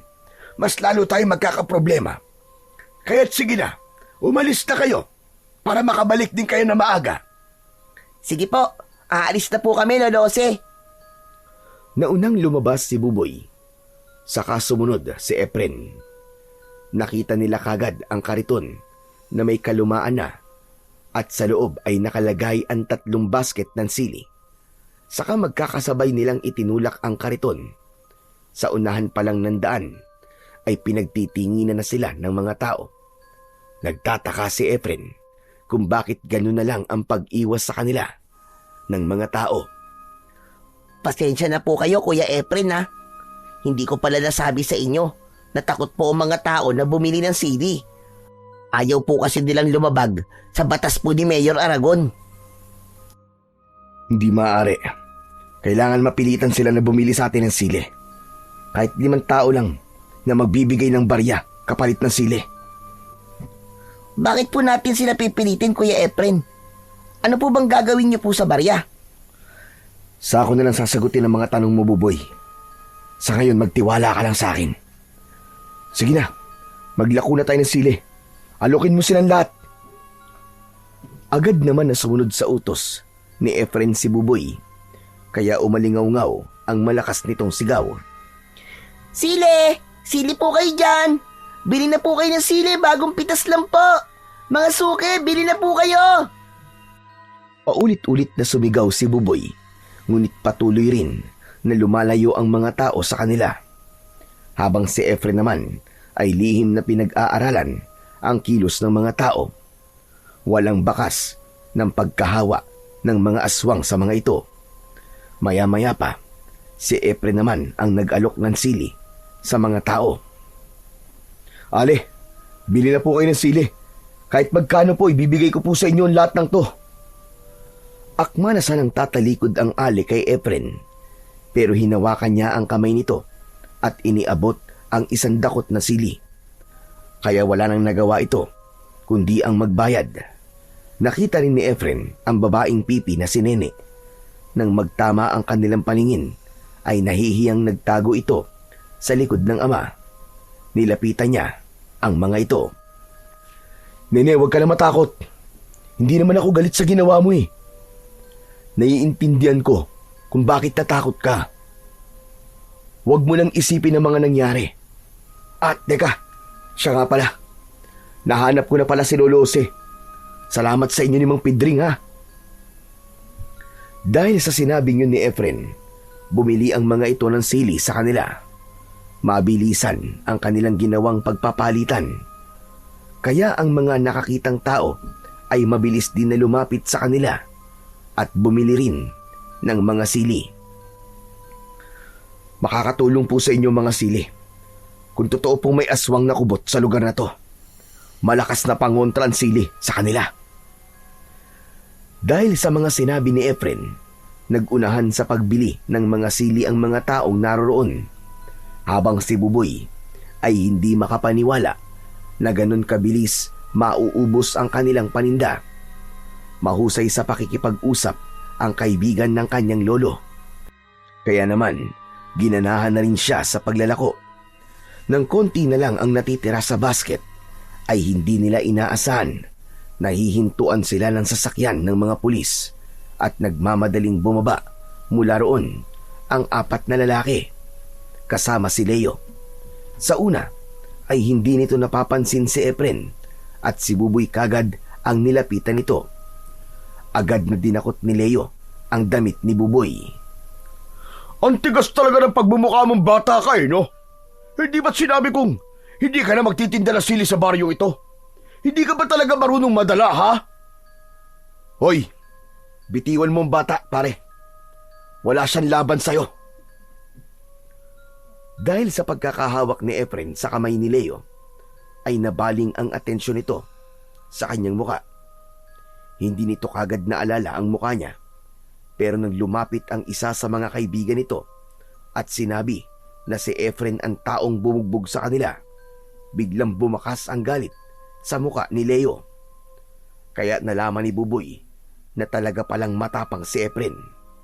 Binitiwan ni Leo si Buboy at dinakot nito ang suot na damit ni Efren. Sandali! Tutukan nyo ng baril ang batang yan. May gusto lang akong ipamukha sa hayop na ito. Tignan mo nga naman ang swerte, ano? Kung talagang para sa'yo, kusang lumalapit sa'yo. Pagkatapos magsalita ni Leo, ay 2 suntok kagad ang tumama sa muka ni Efren, habang binunutan siya ng baril na nakatutok sa kanyang noo. Hindi makaganti si Efren dahil hawak si Buboy ng mga tauhan ni Leo. Bumundol ang kaba sa kanyang dibdib dahil naunahan siya ni Leo at makikita ni Buboy kung paano siya matatalo sa laban. Maya-maya pa, isang pagpalo naman ng baril ang tumama sa kanyang muka, kaya't bumagsak siya sa lupa. Kuya! Kuya Efren, bumangon ka! Bumangon ka, kuya! Huwag kang papatalo! Lumaban ka sa kanila! Ngunit hindi lumaban si Efren. Tinanggap niya ang lahat ng suntok ni Leo. Lumapit na rin ang 2 kasama ni Leo at pinagtulungan siya ng mga ito na bugbugin sa harap ng batang si Buboy at ng mga taong nagulat sa mga nangyari. Habang ang isang tauhan ni Leo ay nakatutok pa rin ang baril sa sintido ni Buboy, konting pagkakamali lang niya, buhay ng kanyang anak ang nakataya. Ano? Siraulo kang hayop ka? Matapang ka? Yung dahon na ipinambalot mo sa akin, punong-puno ng langgam. Ngayon, tignan naman natin kung sino ang lalanggamin ngayon. Isang suntok sa dibdib ang tumama kay Efren. Ganon din ang ginawa sa kanya ng iba pa nitong mga kasama. Umubo siya ng pagkalakas-lakas na may kasamang dugo, hanggang sa dumugo na rin ang labi at ilong ni Efren. Isang bagay na masakit para sa kanya, lalo na nang magtama ang kanilang paningin ni Buboy. Baka sa mukha nito ang labis na pagkadismaya. Hindi pa nasiyahan si Leo at hinagis si Efren sa kariton. Kasama niyang bumagsak sa lupa ang mga natirang sili at kariton. Gumuhit ang sakit sa kanyang katawan at hindi niya magawang gumanti sa mga ito. Si Buboy naman, habang pinanonood niya kung paanong bugbugin ng mga tauhan ni Leo si Efren, umagos ang masaganang luha sa kanyang mga mata. Naniwala siya na matapang ito. Akala niya kaya siyang ipagtanggol nito, pero nagkamali pala siya. Parang gusto niyang maglaho ng mga sandaling yon. O ano? Tayo! Matapang ka, di ba? Lumaban ka! Ano? Nasaan ngayon ang tapang mong hayop ka? Akala mo, kalilimutan ko ginawa mo sa amin, hayop ka? Sige, tayo! Lumaban ka! Ipakita mo ang lakas mo! Laban! Bawat salita na lumalabas sa bibig ni Leo ay sinasabayan yun ng sipa sa tagiliran ni Efren. Ni hindi siya makapagsalita. Naramdaman niya na pumikit na ang isa niyang mata, kaya hindi niya na halos makita ang mga kalaban. Sumusuntok siya sa hangin, kasabay ng malakas na tawanan ng mga kasama ni Leo. Ano? Laban! Wala dyan ang kalaban mo! Nandito lang sa tabi mo! Dito! Ubod lakas na suntok sa dibdib ni Efren ang tumama mula sa kamao ni Leo. Tuluyan na siyang bumagsak sa lupa. Ano? Laban pa! Tayo! Magsuntukan tayo maghapon! Nasaan ang yabang mo ngayon, ha? Ano? Kaya mo raw ako eh! Ano? Halos mandilim ang kanyang paningin sa labis na sakit sa kanyang katawan. Hindi pa nakontento ang mga ito at hinampas pa siya ng baril sa likod.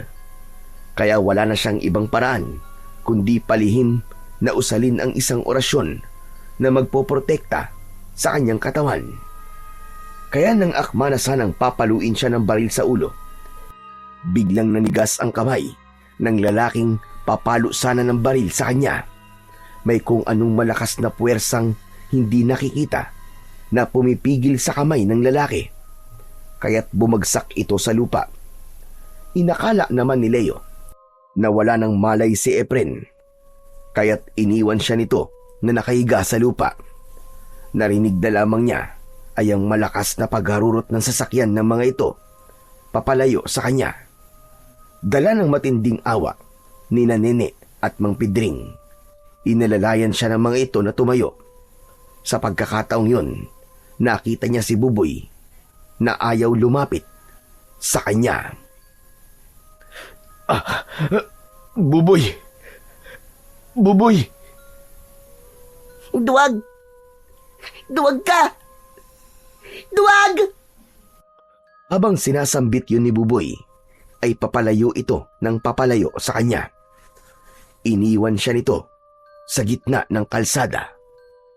Para bang dinurog ang puso ni Efren nang marinig ang sinabi ng anak na duwag ang tingin sa kanya. Dahil sa labis na sama ng loob ni Buboy, mabilis niyang tinahak ang daan pabalik sa kanilang bahay. Nadatnan niya si Lolose na naglilinis ng kanilang bahay at bakuran. Oh, Apo! Bakit umuwi ka kagad? Nasaan ang Kuya Efren mo? Bakit hindi mo kasama? Tumigil sa pagtakbo si Buboy at umiiyak na hinarap si Lolose. Nagsinungaling po kayo sa akin, Lolose! Nagsinungaling po kayo sa akin! At sabi niyo po matapang si Kuya Efren, pero nagpabugbog lamang siya sa mga tauhan ni Mang Leo. Mahina siya, Lolo. Mahina siya. Isa siyang duwag. Wala siyang kwenta. Niloko niya tayo. Aba, baka naman nagkakamali ka lang, Apo. O di kaya natutukan ka ng baril, kaya hindi siya lumaban. Kahit na ano pa po sabihin niyo, Lolo Jose, hindi na po ako maniniwala sa inyo. Dahil ang totoo matapang kapag nasaktan lumalaban. Pero siya, wala siyang ginawa. Hinayaan niya pong bugbugin siya ng mga taong yun. Nakakahiya siya sa mga tao. Ako pa naman ang kasama niya. Isa siyang duwag! Isa siyang duwag! Tuluyan nang hindi napigilan ni Buboy ang galit at mabilis siya nagkulong sa loob ng kwarto. Ang buong akala niya ay meron ng taong magtatanggol sa kanila, ngunit nagkamali pala siya.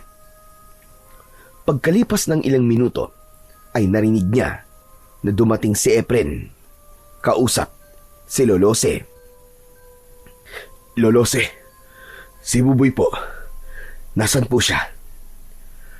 Hayaan mo na muna si Buboy. Hindi ko alam kung bakit ganun na lang ang galit niya sa'yo. Alam ko ang ginawa sa'yo ni Leo. Pagpasensyaan mo muna ang ginawa sa'yo ng mga hayop na yun. Alam ko kung kailan ang araw nila. Nagawa ko na po ang unang hakbang, Lolose. Pagsisisihan nila ang ginawa nilang pagpapahiya sa akin. Lalo na nasa harapan ni Buboy. Buong araw na nagkulong ang batang si Buboy sa silid ni Lolose. Habang si Efren naman ay nagpunta sa kakahuyan, naghanap siya ng ilog na pwede niyang paglinisan ng katawan. Isinabay niya ang ritual, pagdidikdik ng asin, kasama ng maraming sili. Habang basa ang damit, tadtad ng sugat ang kanyang katawan, ipinagdikit niya ang 2 palad habang nakapikit. Sa harap ng mga dinurog na sili, lumitaw ang kulay pulang usok na si Efren lang ang nakakakita.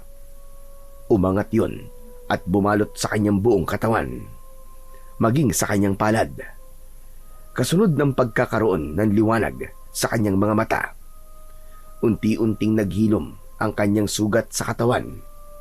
Dinukot niya ang barya sa bulsa na pinagbentahan niya ng sili. Isinama niya yon sa mga dinikdik na sili. Pagkatapos ay nilagyan ng tubig at inilagay sa malinis na bao ng nyog. Ito na ang simula. Ito na ang simula ng kalbaryo niyong lahat. Pagkatapos magsagawa ng ritual, umuwi siya ng bahay ni Lolose. Madilim na at tahimik ang gabi nang pumasok sa loob ng silid si Efren. Kinuha niya ang tungkod na may talim sa dulo, pati ang salakot, at isinuot yon sa kanyang ulo. Ibinabad niya ang talim sa katas ng sili na may asin at barya. Saka inilagay ang katas sa isang bote na may pang-spray. Isinuksok niya yon sa bewang at tahimik na umalis. Samantala, habang nagkakasiyahan sina Leo at ang mga barkada nito, ay pinag-usapan ng mga ito ang nangyaring pambubugbog nila kay Efren. Ano? Nakita niyo ba kung paano kong inilampaso ang hayop na yun? Wala na yun. Panigurado magtatanda na siya, mga pare. Kaya ipagdiwang natin ang tagumpay natin. Sabay-sabay na nagtaas ng baso ang mga ito, saka pinag-umpugan bilang tanda ng pagdiriwang nila. Pagkatapos, pinaglaruan naman ni Leo ang baril. Itinutok yon sa mga kasama habang kumakanta. Mula sa likod naman ng pinto ng bahay ni Leo, nakatayo si Efren. Kumakatok siya sa bahay nito. Pinagbuksan siya ng tauhan nito. Ngunit bago pa ito makalapit sa kanya, itinarak niya kagad ang talim ng tungkod sa tiyan nito. Nasunog ang katawan ng lalaki sa kanyang harapan. Anak ng teteng, mga jablong buang. Sinasabi ko na nga ba't mga aswang kayo eh. Kaya malalakas ang loob niyong pagharian ng baryong to. Pues, bilang na ang mga oras nyo. Humanda kayo ngayon sa akin. Mabilis na pumasok sa loob ng bahay si Efren. Pagkatapos ay inatake ang mga tauhan ni Leo gamit ang kanyang sandata. Walang kaalam-alam ang magkakaibigan na naubos na ni Efren ang mga nagbabantay sa labas. Maya-maya pa ay lumabas ang isang lalaki. Natatandaan niya na ito ang pumalo ng baril sa kanyang likod. Nagkatamaan sila ng paningin. Mula sa kanyang harapan ay biglang nagbago ang anyo nito. Naging isang kubot at ginamit nito ang humahabang buhok para umatake sa kanya. Sinalubong niya yun ng spray sa muka ng dinikdik na sili at asin. Sumabog bigla ang katawan nito at lumipad ang alipato ng naaabo nitong katawan. Babalik ka na ngayon sa impyernong pinanggalingan mo. Iniwan ni Efren ang abo na kumalat sa sahig at mabilis na pinasok ang silid na kinaroroonan ni Leo. Hindi agad nakagalaw ang mga ito. Nakaawang ang bibig na nakatingin sa kanya. Magandang gabi mga kaibigan. Nandito ako para maningil ng pautang. Napatayo si Leo. Subalit nahampas na ito ng tungkod ni Efren. Bumagsak ito pabalik sa upuan habang ang dalawa naman itong kasama ay umatake sa kanya. Mabilis na kumilos si Efren. Sinalubong niya ito ng isang malakas na sipa at nang bumagsak ang mga ito sa sahig, ipinainom niya sa mga ito ang dinikdik na sili at asin. Nagkikisay ang katawan ng mga ito habang bumubula ang bibig. Pagkalipas ng ilang segundo, sumabog ang katawan ng mga ito at nasunog. Anong pinainom mo sa kanila? Sabihin mo! Anong pinainom mo sa kanila? Gusto mo talagang malaman? Sige, sasabihin ko. Lason ang pinainom ko sa kanila. Lason mula sa dinikdik na sili at asin. Pagkasabi nun ni Efren, sinakal niya sa leeg si Leo, pero nagbago rin ang anyo nito. Humaba ang buhok, nagkulay pula ang mga mata, humaba rin ang pangil sa bibig at kuko nito sa mga daliri. Hindi siya maaaring magkamali. Si Leo ang aswang na binuhusan niya ng langis nang makita niya ito sa daan. Mabilis silang naglaban. Tumalsik si Efren at pasadsad na bumagsak sa sahig. Pero agad din siya nakabawi. Sumugod siya at inatake niya ng saksak ang dibdib nito. Kasabay ng pagbagsak nito sa sahig, sinakyan niya ito sa tiyan at itinaktak niya ang laman ng bote sa bibig nito. Nagkaroon ng kulay pulang usok ang bunganga nito. Nagkikisay ang katawan habang bumubula ang bibig. Tinubuan ito ng bukol sa balat. Pumuputok-putok na parabang kumukulo sa loob hanggang sa tuluyan na itong namatay. Nilapitan niya si Leo. Pinugutan niya ito ng ulo. Binitbit niya ang ulo nito palabas ng bahay, saka inilagay sa maliit na kahon na gawa sa tabla. Tumutulo ang dugo nito mula roon. Yun ang gagamitin niya para malason ang kapwa nito aswang. Dinala niya yon sa bahay ni Lolose para magsagawa ng panibagong ritual. Iniwan niya muna ang pugot na ulo sa ilalim ng hagdanan dahil balak niya munang makita ang anak bago siya muling umalis. Susugod na sana siya sa bahay ni Mayor Aragon.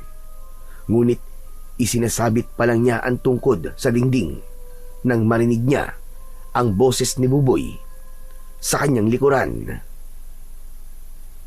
Tay? Napalingon si Efren. Nagpalipat-lipat ang tingin niya kina Lolose at Buboy na nasa loob ng kanyang silid. Naluluhang niyakap siya ni Buboy. Punong-puno ng kasabikan na niyakap din niya ng maigpit ang kanyang anak. Habang nasa ganong sitwasyon sila, ipinaliwanag ng matanda ang nangyari kung paanong nalaman ni Buboy na siya ang ama nito. Nang mawala sa paningin ko ang tungkod na may talim sa dulo, pati na ang salakot mo, tuluyan ang gumaan ng kalooban ko. At sa labis na kaligayahan ko, hindi ko natiis na hindi ipagtapat kay Buboy na ikaw ang tunay niyang ama. Ipinagtapat ko na rin sa kanya ang nangyari sa kanyang ina. Tay, patawarin niyo po sana ako, ha. Patawad po kung nagalit po ako sa inyo. Hindi, anak. Wala kang kasalanan. Ako ang nagkulang sa'yo. Kaya ako ang dapat na humingi ng tawad sa'yo, anak. Sana matuldo ka na talaga ang kasamaan ni Mayor Aragon. Alam mo ba kanina, habang wala ka at nagpupulong kami ng mga kasama ko, pinaulanan niya ng bala ang mga taong nakikisa sa akin at pinagbantaan niya ako na kapag hindi pa kami umalis bukas, susunugin niya ang bahay ko. Tulungan mo ko, Efren. Ikaw na lang ang maaasahan namin na magtatanggol sa amin. Tulad doon ang sinabi ko nung una, nakahanda po akong tumulong sa inyo. Hindi ako makakapayag na gawin nila sa inyo yon. Bumitaw si Efren sa pagkakayakap kay Buboy at kinausap ito. Anak, dito ka lang ha. May kailangan lang akong tapusin. Samahan mo muna rito ang lolo mo. Sasama po ako sa inyo, Tay. Alam ko na po na si Mayor Aragon ang pumatay kay nanay. May nakakita po sa kanya habang nagbabago po ang anyo niya bilang isang aswang na kubot. Nakita raw po ni Mang Pedring kung paano po niya pinatay si nanay. Napatingin si Efren kay Lolose. Tumango ang matanda at hinawakan siya nito sa balikat. Nasa likod mo lang kami, Efren. Malaki ang may tutulong ng anak mo sa gagawin mo. Isa pa, gusto ko rin magpasalamat sa pag-ako mo sa kasalanan ko noon. Kahit kailan po, Lolose, ay hindi po ako nagsisi sa pag-ako ko sa kasalanan nyo. Ginawa ko po yun dahil sa pagkakaligtas nyo sa buhay ko. Gulat na napaangat ng paningin si Buboy nang marinig ang sinabi ni Lolo Jose sa tatay niyang si Efren. Teka. Kung ganun po, si Lolo Jose po ang totoong pumatay sa pinuno ng mga aswang at inako lamang ni tatay ang kasalanan nyo? Pero bakit po? Paano po nangyari yun? Dahil napatay niya ang aswang habang inililigtas niya ako. Kung hindi dahil sa kanya, Buboy, baka patay na ako ngayon. Isa pa, siya ang lolo ni Marisa, ang nanay mo. Kaya hindi ko hahayaan na makulong siya ng dahil sa aswang na muntik nang pumatay sa akin. Nanlaki ang mga mata ni Buboy nang marinig yun mula sa kanyang ama. Hindi siya makapaniwalang magkadugo sila ng matanda. Patawarin mo ko, Apo. Hindi ko sinasadyang itago sa iyo ang buong katotohanan. Ngayong alam ko na kung sino ang pumatay sa asawa ko. Humanda sila. Matitikman nila ang pait ng ganti ko. Ano na ang plano mo ngayon, Efren? Kung bukas sila kikilos, uunahan ko sila, Lolose. Sasama po ako sa inyo, Tay. Ipaghihiganti ko rin po ang nangyari kay nanay. Payagan niyo po ako. Pero anak, masyado mapanganib to para sa'yo. Efren, sige na.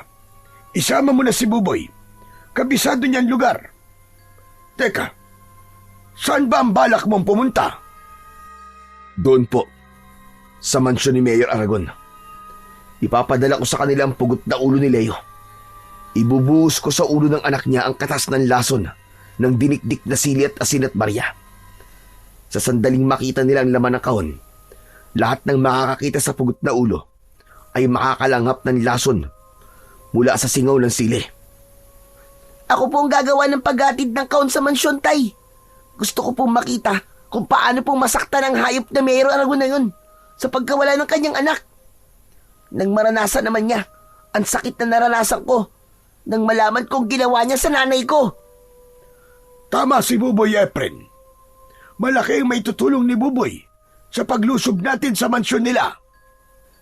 Wala na ngang nagawa si Efren, kundi ang pumayag sa gusto ni Buboy. Pagkatapos na magsagawa ng plano at ritual ni Efren, nagsimula na silang maglakad papunta sa mansyon. Nalaman naman ni Buboy na tanging ang aswang na kubot lamang ang malalason ng amoy na ginawa ng kanyang ama. Kaya tiwala siyang hindi siya malalason kahit dala niya pa ang kahon. Samantala, si Lolo Jose naman ay nagsama ng ilang mga tao na sasama sa kanila sa pakikipaglaban. Dala ng mga ito ang matutulis na si Bat, Itak, at si Buboy naman ay ang dinikdik na asin na may sili at barya. Habang si Efren naman ay ang tungkod na may talim sa dulo. Pagkarating nila sa tapat ng mansyon ay maraming tao. Parang may kasiyahan ang mga ito. Tahimik na pumasok sa loob ng mansyon si Buboy.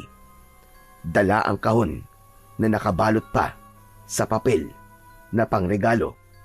Nagpanggap siya na bisita sa mansyon, kaya't hindi siya napapansin ng mga tauhan ni Mayor Aragon. Narinig niya ang usapan ng mga ito. Maraming salamat sa pagdalo sa kaarawan ng anak kong si Leo. Pasensya na kayo at wala pa siya. Siguro nasa barkada na naman niya. Pero maiba tayo. Asahan ninyo na mabibili ko na at maibibigay sa inyo ang lupa ni Lolo Jose. Nakipagkamay si Mayor Aragon sa dalawang negosyanteng kausap nito, kaya hindi nito napapansin si Buboy na nakatayo sa gitna ng bulwagan. Hindi niyo makukuha ang lupa ni Lolo Jose. Kaya kalimutan niyo na ang ipinangako sa inyo ni Mayor Aragon. Teka, paano ka nakapasok dito? Ilabas ang batang ito! Sandali lang, Mayor Aragon. Nagdala kasi ako ng regalo para sa inyo. Isang munting handog na kabayaran sa pagpatay niyo sa nanay ko. Inihagis ni Buboy ang kahon kay Mayor Aragon at nasambot nito ang kahon. Nagtataka na pinaikot-ikot ang bagay na yon at mabilis na binuksan. Pagbukas ay tumambad kagad sa paningin ni Mayor Aragon ang pugot na ulo ng anak. Kasabay ng sigaw nito, nagbago bigla ang anyo ni Mayor Aragon kasama ng lahat ng mga tao sa loob ng bulwagan. Naging isang aswang nakubot ang mga ito at kumalat ang buhay na buhok na tangkang umatake sa nakatayong si Buboy. Ngunit huli na ang lahat. Nalanghap na ng mga ito ang amoy ng sili, kaya isa-isang tumumba ang mga tauhan nito habang bumubula ang bibig. Nagkikisay ang katawan at agad na nasunog. Hayop ka! Magbabayad kang bata ka! Sino ang pumatay sa anak ko? Ako! Ako ang pumatay sa anak mo! Anak ka ng teteng! Pinatay mo ang asawa ko si Marisa. Kulang pang kabayaran ng buhay ng anak mo sa buhay ng asawa ko! Kung ganun, papatayin ko kayong lahat kasama ang batang yan! Tumakbo papalapit kay Buboy ang aswang na si Mayor Aragon. Ngunit biglang humarang si Efren. Itinarak niya ang talim ng tungkod sa dibdib mismo ng aswang. Habang si Buboy naman ay lumapit din kay Mayor Aragon. Inispray niya ang katas ng sili sa mukha nito, habang si Efren naman ay paulit-ulit na sinaksak ang dibdib ng alkalde. Sumugod na rin ang taong bayan at pinagtulungan ng mga ito na saksakin ang nagkikikisay na katawan ng mga natitirang tauhan ni Mayor. Pinagmasdan ng mag-ama kung paanong unti-unting nalalason ang katawan ng mga ito. Tumubo ang malalaking bukol sa katawan ng aswang na kubot at nanlalaki ang mga mata habang pilit na tumatayo para lumaban sa kanila. Subalit bumula ang bibig nito hanggang sa tuluyang masunog ang katawan ni Mayor Aragon. Naluluwang napatingin si Buboy sa muka ng kanyang ama na si Mang Efren. Tay, gumana po ang lason na ginawa nyo. Hindi ko po alam na mahusay po pala kayong gumawa ng lason. Matututunan mo rin ang lahat ng yan, anak. Balang araw ay dalawa na tayong haharap sa mga aswang na kagaya ni Mayor Aragon. Tuluyan ng nakalaya ang baryo ng Garoma sa ganid na pamamahala ng isang kurap na kawani ng gobyerno. Sana ay wala nang kagaya niya ang muling maghari sa lugar na ito. Tara na mga kasama! Makakahinga na tayo ng maluwag! Wala na si Mayor Aragon! At dahil sa kasama natin na si Efren, nagawa nating magtagumpay! At siyempre, kasama ang kanyang anak na si Buboy! Mabuhay ang mag-ama! Mabuhay ang mag-amang manunugis! Sabay-sabay na umalingaw-ngaw ang malakas na boses ng mga tao kasama ang mag-ama na sina Nene at Mang Pidring. Sama-sama silang lumabas ng mansyon at naiwan ang naaabong katawan ng mga aswang na kubot. Magmula ng gabing yon ay tuluyang bumalik ang katahimikan sa baryo. Naibalik din ang lupang kinamkam ni Mayor Aragon sa mga tao. Pagkalipas ng 2 linggo ay magkasama na ang mag-ama sa pagtitinda ng sili sa mga tao. Magmula kasi na masaksihan ng mga tao ang bisa ng sili sa mga aswang, ay kinahiligan na ng mga ito na gumamit ng sili sa lahat ng lulutuin. Dumami ang suki ng mag-ama at dahil sa malaking halaga na naiipon ni Buboy sa paglalako ng sili, ipinagpatuloy niya ang kanyang pag-aaral. Si Efren naman ay nanatili bilang isang salamangkero na biyasa sa paggawa ng lason sa pamamagitan ng orasyon at ritual. Natutunan ni Buboy na ang pagiging masama sa kapwa ay palaging may katapat na kabutihan na tatalo sa kanilang kasamaan. Walang permanente sa mundo. Lahat ay mawawala at ang labis na paghahangad sa yaman kailanman ay hindi rin magtatagal. Dahil ang yaman na naipon mo sa lupa ay hindi mo madadala hanggang sa hukay. Pero ang kabutihan na iyong nagawa ay mananatili sa alaala ng lahat, magpakailan paman.